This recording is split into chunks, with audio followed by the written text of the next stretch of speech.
చేస్తాను. అంటే ఇంతకు ముందు ఒకసారి లెంట్ డేస్లో వచ్చామండి ఇక్కడ ప్రేయర్కి, మళ్ళీ ఇప్పుడే రావడం. నా సాక్ష్యం ఏంటంటే, లాస్ట్ ఇయర్ నేను ఇది 3rd ఇయర్ ఇక్కడ వర్క్ చేయడం, ఇది 3వ సంవత్సరం వర్క్ చేస్తున్నాను. లాస్ట్ ఇయర్ దేవా నాకు 4 పేపర్లు చెప్పడానికి ప్రయత్నించావు నువ్వు. ఆ 4 పేపర్లో కూడా అందరూ పాస్ అయితే నీ సన్నిధిలో నేను సాక్ష్యం చెప్పుకుంటానయ్యా అనుకున్నాను. అది 4 పేపర్లో అందరూ పాస్ అవ్వడం అసాధ్యం అండి. ఎందుకంటే ఎవరైనా ఎవరు కూడా ఫెయిల్ అవ్వడం జరుగుతుంది. కానీ దేవాది దేవుడు ఆయన కృప చొప్పున ఏం చేశాడంటే అందరూ మొత్తం 4 పేపర్లో పాస్ అవ్వడానికి కూడా కృప చూపించాడు. ఆయన చాలా అద్భుత కార్యం చేశాడు. అలాగే అక్క విషయంలో కూడా, అక్క కూడా అక్కడ ఫిజిక్స్ లెక్చర్గా వర్క్ చేస్తుంది, నేను మ్యాథ్స్ లెక్చరర్గా వర్క్ చేస్తాను. అక్క కూడా ఫస్ట్ ఇయర్ సెకండ్ ఇయర్ అందరూ పాస్ అవ్వాలి ప్రభువా.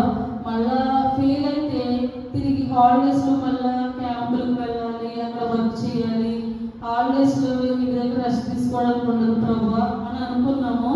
అలాగే దేవుడి కృపలు ఏమైందంటే అక్కడ అక్క కూడా పిల్లలందరూ పాస్ అయ్యారు, ఇక్కడ నాకు కూడా 4 పేపర్లో అందరూ పాస్ అయ్యారు. దేవుడి